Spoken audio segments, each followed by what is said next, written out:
10 relationship bad behaviors that must not follow you to 2026. This one is for the women. Yesterday, we dealt with men. Today, we are speaking to the women. And this is it. Women who still think that their husband must be the breadwinner. Drag a seat and come closer.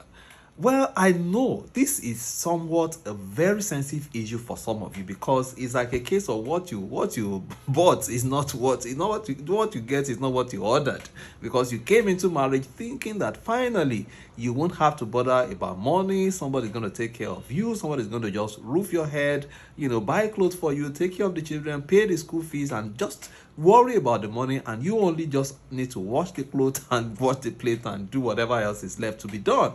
Alas, it is not what you thought you will get that you are getting, and therefore is somewhat sensitive. And some have gone to the extent of quote and unquote weaponizing the Bible against their scripture. Does not the Bible even says that a man that does not provide for his own family is worse than an infidel?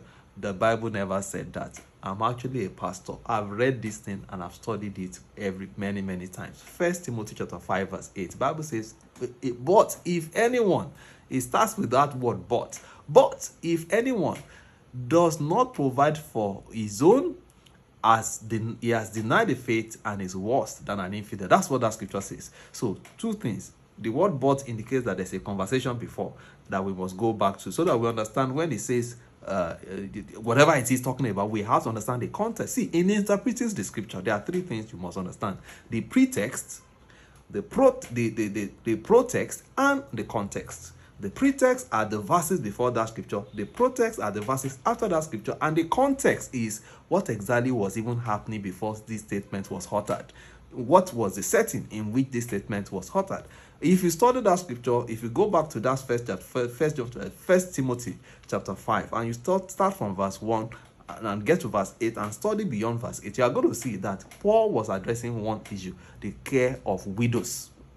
That was all that Paul was addressing. The verses before spoke about widow, the verses after spoke about widow, and when he says, if anyone does not provide for his own, he was not talking about his own family. He was not, the context had nothing to do with marriage or family. He was actually talking about his own widow. Because Paul was admonishing them that your widows are your responsibility. Don't make the widows the church's responsibility. If any widow has a child, has grandchildren, let the children take responsibility for the widow. Let their family members take responsibility for them. The fact that they are widow does not mean that they automatically become property of the church. That is what Paul was saying when he says, but if anyone does not provide for his own widow, and then he says, if anyone, not any man.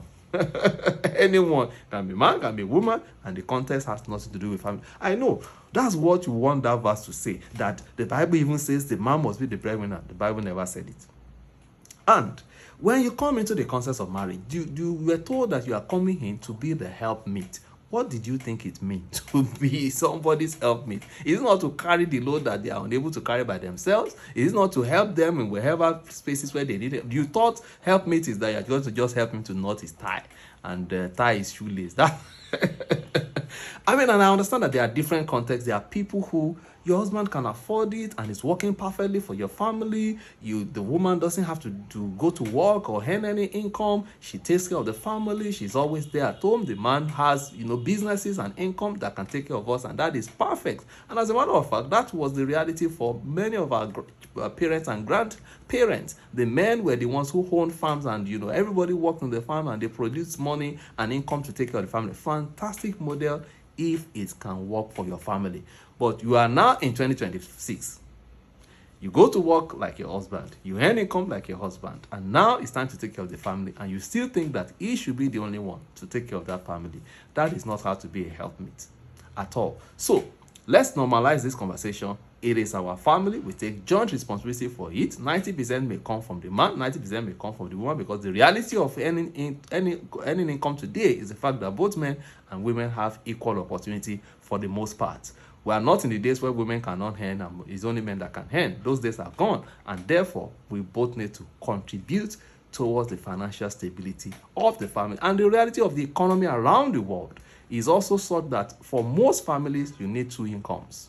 For most families, you need to income to balance the equation. Otherwise, something is going to suffer. Like I said, I understand this can be a sensitive issue for some ladies because that was what your daddy did. You came into marriage, you didn't expect to have to face financial situations, have to work, excel with your spouse, and have to be sharing the, house rent and school fees and all of that. But this is where we are now, and that is where your husband is. That's actually what is more important. Where is your husband? Because wherever your husband is, you are there to support him and to help him in wherever space he is.